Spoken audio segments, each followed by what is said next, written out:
official program of Access for All. I am your host, Robert Gorski, and for 2 decades I have discussed and helped to implement the Americans with Disabilities Act in Pasadena. Today and in coming programs, I will talk with you about what the ADA is and how it is helping to make our community more open and accessible to people with disabilities. The programs will be interesting, entertaining, and even a little fun. To help me do my job, I have documents to show you, and I have the wheelchair boy to help me with advice, and I have the Stone of Truth, which is from a cave in Utah. By the way, it's an accessible cave. When understanding something about the ADA becomes too difficult, I have the words of Congressman Mickey Edwards of Oklahoma to keep me going. Almost immediately after the ADA was passed by Congress in 1990, he introduced a bill to abolish it, asserting that the ADA threatens to become a virtual nightmare of regulations, crippling the ability of American business to compete economically. Representative Edwards was from Oklahoma. He was the 4th-ranking House of Representatives Republican leader. That's why he introduced H.R. 5450, legislation that would repeal the ADA. This bill was appropriately sent to the appropriate committee, and after time it died an appropriately unnoticed death. Now we'll start the program with learning about the 5 parts of the ADA. Let me introduce you to what I call the great hand of the ADA. Like a standard hand, it has 5 fingers. Now, Wheelchair Boy wants you to notice that I did not say normal hand. That is outdated and handicapist language. Now, some people don't have 5 fingers on a hand. They may have 4 or even 3. But just because their hand is not exactly the same as yours does not make it abnormal. It is quite normal to that person. Sure, most people have 5 fingers, but that is the standard hand. Standard simply because of statistical evidence. It is a fact. The word normal implies a value judgment, and value judgments have been the bane of people with disabilities since time immemorial. Now, back to the great hand of the ADA. As you can see, the hand has 5 fingers, and each is associated with one of the titles of the Americans with Disabilities Act. There are 5 titles, but they are not numbered 1 through 5. Congress, in its wisdom, titled them, or numbered them 1, 2A, 2B, 3, and 4. The first title is called employment. It's associated with the thumb, which does a lot of work. And in general, this requires that a business with 15 or more employees must make decisions based on an employee's ability and must make accommodations if they are reasonable. So no longer can an employer say, well, you had cancer several years ago. I can't hire you. You use a wheelchair, you're not going to work out here. You have a history of epilepsy, oh, we can't hire you. You have a facial disfigurement, no, that's not going to work out with our staff or our customers. Those decisions are now not legal. An employer can only consider what the job applicant can do, or if it's in a promotional situation, what the employee can do and not do. And if the employee with a disability asks for an accommodation, the employer is not automatically required to make that accommodation, but they are required to discuss it with the disabled person. And if it is reasonable, then they are required to make it. Now, the second finger on the hand is titled 2A, and that's called public services. That refers to local government, county government, and state government.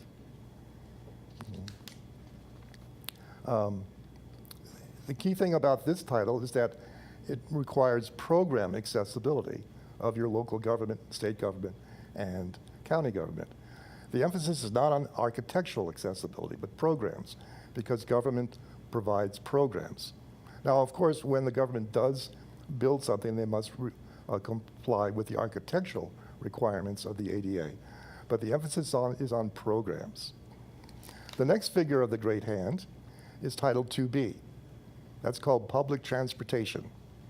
And that covers things like MTA, foothill bus, the light rail, trains, and something that some of you may be familiar with called access services, which is covered as a supplement to bus transportation. Title 2B, public transportation, does not cover taxi cabs, nor does it cover most of your dial-a-ride programs, which are programs of local government, and therefore they fall under Title 2A. Now, the ring finger is really important. It's called public accommodations. That means it covers all the private sector, both profit and nonprofit. A moment ago, I said taxi cabs are not covered by public transportation. Taxi cabs are covered as a public accommodation because they're a private business. Now, the little finger is associated with the word called telecommunications. Okay. It's the smallest finger because it's actually the smallest title of compliance of the ADA. Title 4 requires that individuals with impaired hearing or speech type their telephone calls on a machine called a TTY. And that's connected on the telephone line to a special operator who has a TTY that receives that typed message and then speaks on a telephone to the person that the deaf or speech impaired person would like to talk with. So Title 4 requires that every phone system have some operators with TTYs to receive calls from deaf or speech impaired persons who use a TTY machine. And a TTY machine is basically a little typewriter that makes tones that go out over the telephone system and are interpreted by a TTY at the other end and translated into words. Now, many people will ask me, but Robert, what about the architectural standards? Where are they? What title are they in? Well, it turns out they don't have a separate title. I like to say that they are the ring, so to speak, on the ring finger. In the actual regulations that are written for all the ADA titles, the architectural standards are considered an appendix to Title 3, and the other titles refer to that appendix as necessary. Now, the original architectural standards for the ADA, which were implemented in 1990, are still very, very useful even today. But they have been updated relatively recently. Now, many people will tell me, oh, Robert, that ADA architectural standards keep changing all the time. Well, actually, they don't change. Very little has been revised in the ADA, but a lot of things have been added to it as more things are studied in the field of architecture. For example, in recent times, a whole section has been added about outdoor play areas for children. There's another section that's been added to the architectural standards about hotel accommodations. There's even a section that has been added to the standards about outdoor trails, which need to be accessible to the extent that is feasible. Many people have asked me to give them a copy of the ADA so they can read all the details. Well, it turns out the ADA is actually not full of very many details.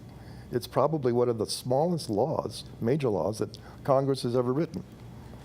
What you really want to find out or read are the regulations that implement each of the titles. We'll be going into that in a later date. Let me say just a few words about enforcement. Okay. Each of the titles is enforced by a different agency of the federal government. If we can go back to the graphic of the great hand, the first title, employment, is enforced by the Equal Employment Opportunity Commission, EEOC. The second title, Title 2A, public services, is enforced by the U.S. Department of Justice. Title 2B, public transportation, is enforced by the U.S. Department of Transportation. Title III, public accommodations, is enforced once again by the Department of Justice. And Title IV, telecommunications, is enforced by the Federal Communications Commission. Just a very few words about enforcement. The ADA can be enforced by making a complaint to the appropriate enforcing agency. you can bring a suit in federal court. In some states like California, you can also sue in state courts. But I like to emphasize that really the most effective, oftentimes, and easiest way to get compliance is through personal advocacy. And knowing about what the AD is and what it does not do will be very, very helpful to you when you do your personal advocacy. Now let me say just a few words about some areas of our lives that are not covered by the ADA. Okay? Again, can we show the graphic, please? If you look at near the bottom of the graphic, it says the ADA does not apply to churches and church businesses, private sector housing, and airplanes. The ADA does not apply to churches because of the fundamental separation between church and state at the federal level. Now, at the state level, there are state regulations that do apply to churches and church businesses. The accessibility in housing, there is another federal law and state regulations that do apply to accessibility in private housing. But the ADA does not apply to private housing. You might say, why does not the ADA apply to airplanes? It applies to airports, doesn't it? And yes, it does apply to airports, but it does not apply to airplanes. But don't worry, there's another federal law that applies to airplanes, to the accessibility of airplanes. One important area that's not on the graphic is federal facilities. The ADA does not apply to federal facilities. Robert Gorski, you mean that the federal government is exempt from the ADA? Exactly. You mean my business has to comply with the ADA and a post office doesn't? Yes. But the same goes for military bases, federal penitentiaries, national parks, overseas embassies. This is outrageous and unjust. Not so fast.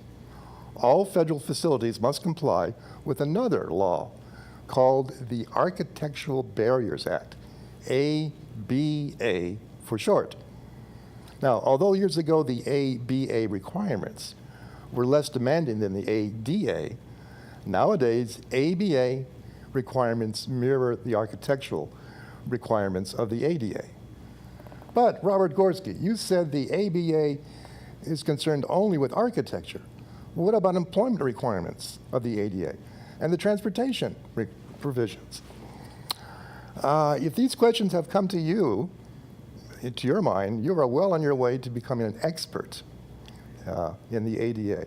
But we will get into these questions at a future program.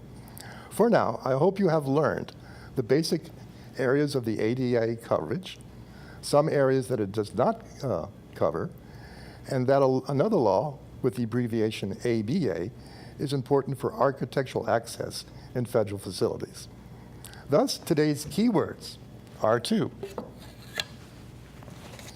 ADA and ABA. If you learn these, you'll be an expert in your own neighborhood. Now, another keyword is an email address. That is robert.gorski@yahoo.com. Use this address to send me comments about the program and questions about the ADA. Now, please keep your questions focused only on the ADA. I won't answer questions about disability insurance, adaptive equipment, or your sister's medical conditions. Now, please tell friends and neighbors and others about Access for All. Everyone should be interested in the ADA because hardly anyone goes through life without a temporary or permanent experience with disability.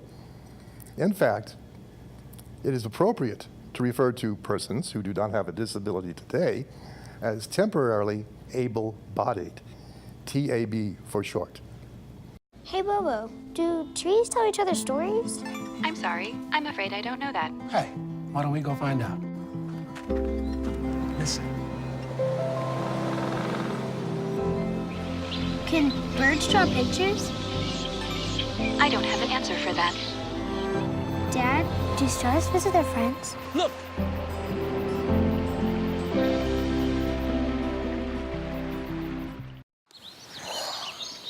Staring contest!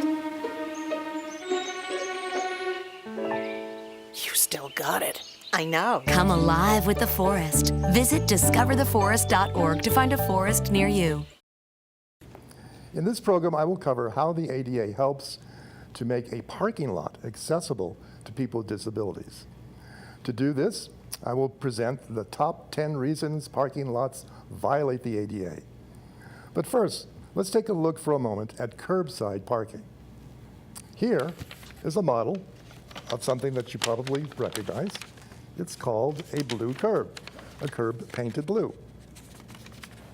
Typically, when you see a blue curb, you also see a sign on a pole saying something like reserved for parking only, with a symbol of accessibility. The curb and the sign indicate that only vehicles with license plate placards or decal dashboards, placards that have been issued to a person with a disability may park in that space. Wheelchair Boy, however, is telling me to make clear that blue curbs are not part of the ADA. They're actually part of state law. Wheelchair Boy says, and let's put him on the camera here, blue curb parking spaces should not be called accessible spaces because first of all, they don't allow safe egress from the driver's side of the vehicle. And two, they don't allow, they don't permit egress from the passenger side that is level with the parking surface. When you get out of the vehicle, you have to climb up the curb to get to the sidewalk. Thank you, Wheelchair Boy. So while blue curbs may be very convenient for many people with disabilities, they should never be called accessible. So that's enough about blue curbs. Let's turn now to our main topic, what the ADA requires of a parking lot to be accessible. Actually, there are too many provisions to go over in this one program. Instead, let's look at the 10 most important and significant reasons for accessibility. Here we go. The top 10 reasons parking lots violate the ADA. Reason number 10, insufficient number of standard accessible spaces. As you can see, there's a chart here showing that depending upon the size of the parking lot, there's a minimum number of accessible spaces required. It starts out at a 1 to 25 ratio, but when you get above 100, the ratio changes a little bit. And when you're over 1,001, there's a 20 plus, the minimum is 20 plus 1 for each 100 over 1,000. So that's number 10. Reason number 9, insufficient number of van accessible spaces. Now, in a moment or two, I'll talk about what the definition of a van accessible space is. But it used to be that for every 8 accessible spaces that you had to have 1 van accessible space. This is one of the few changes in the ADA that has been implemented in the last couple of years. The ratio is now 1 for 6. That is, for every 6 accessible spaces you have, you must have at least 1 van accessible. And let me point out, this also means that if you only have a very small parking lot with 25 or a few spaces, then you must have 1 accessible space, and that space must be van accessible. As I said, I'll get to the definition of van accessible in just a moment.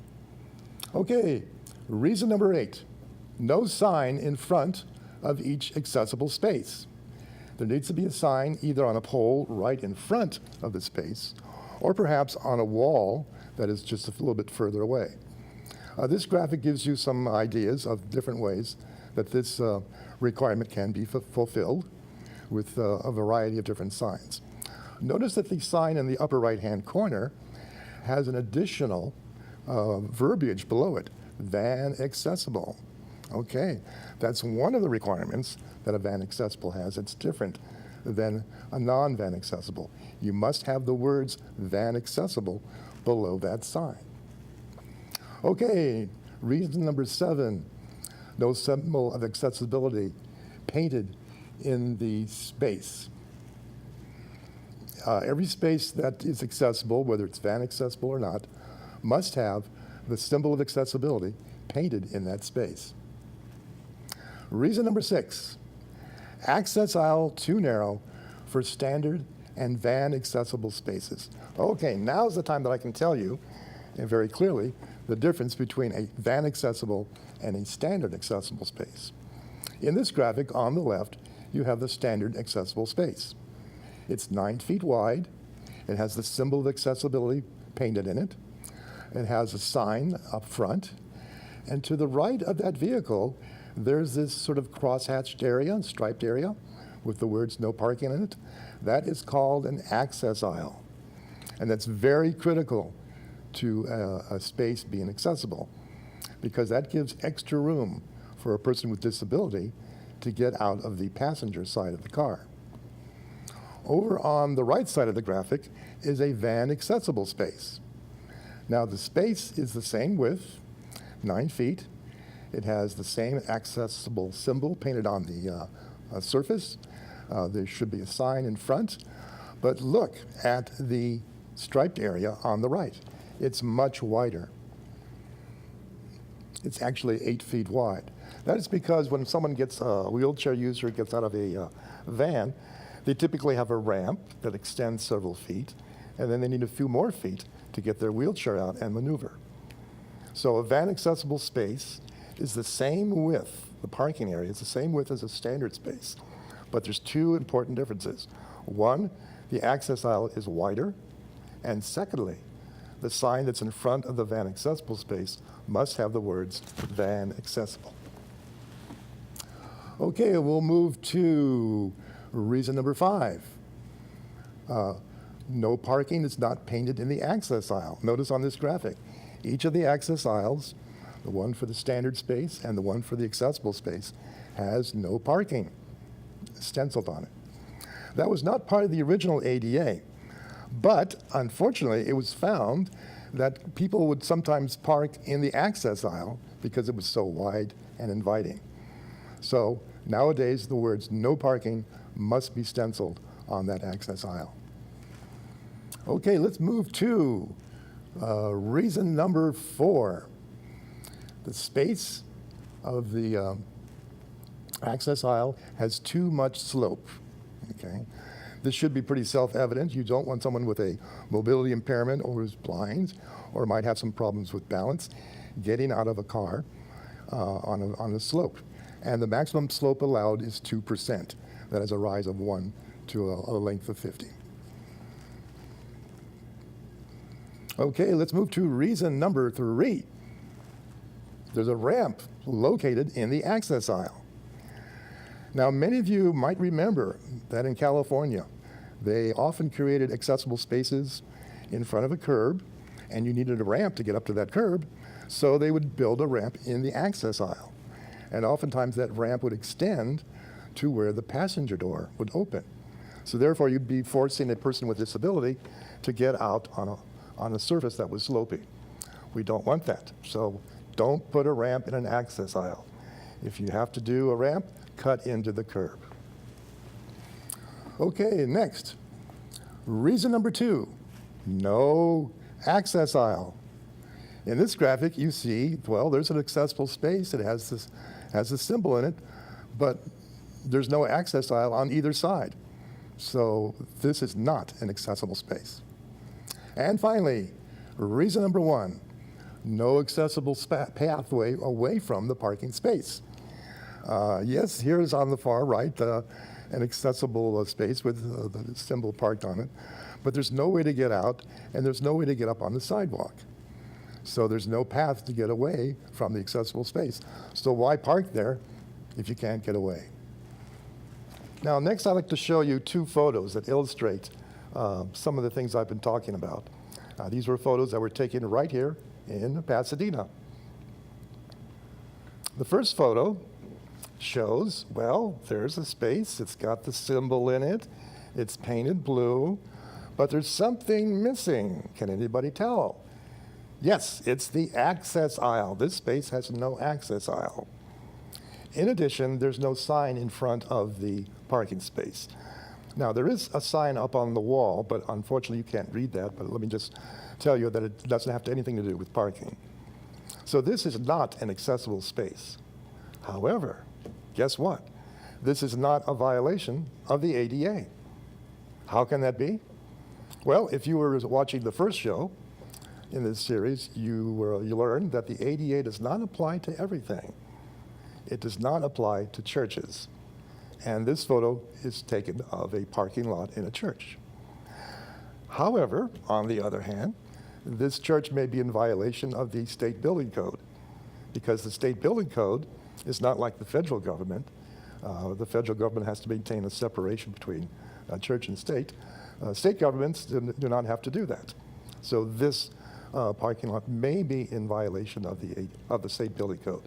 I say maybe because you always have to research the whys and the wherefores and what came before and when and how in order to make a true determination. So you might want to adopt the language that I always use and say, this looks like an access issue. Let's investigate and see if it's a violation. Okay, the next photograph I'd like to show you also was taken right here in Pasadena. And here you see not one, but two accessible spaces. They're on either side of the striped area. The one on the left is actually van accessible because A, the access aisle to the right of the van parking space is extra wide. And also, you can't see it, the photograph isn't that well taken, but it does say van accessible underneath the sign. Now you see here also the fact that two cars that are equipped with either disability placards or license plates can share an access aisle. They can share the same access aisle. That's allowed. Also, you see something else going away from the access aisles, the blue striped area that extends down to the bottom left of the photograph. That's not a requirement, but it is a good idea in certain locations. This is what's taken in a large parking lot, and once a disabled person gets out of their car, it wasn't really evident where the front door was. There were bushes around and other cars and things. So in those kinds of situations, it's very helpful to stripe a pathway from the accessible parking to the front entrance of the building. Okay, we've talked a lot about parking and accessible parking. Can you guess the key word for today? If you guessed access aisle, you're absolutely correct. Very, very critically important to accessible parking in a parking lot. Another key thing to remember is the email address for contacting me, for sending me comments and questions about the ADA. The address is robert.gorski@yahoo.com. And Gorski is spelled Gorski. Use the address to send me comments and questions about the ADA, but please keep your questions focused on the ADA. I won't answer questions about disability insurance, adaptive equipment, or your sister's medical condition. Please tell your friends, neighbors, and others about Access for All. Everyone should be interested in the ADA because hardly anyone ever goes through life without a temporary or permanent experience with disability. In fact, it's appropriate to refer to people who do not have a disability today as temporarily able-bodied, TAB. Until the next program, I wish you all well, people with disabilities and all TABs. And let's all look forward to the day when the Pledge of Allegiance will conclude with liberty, justice, and access for all.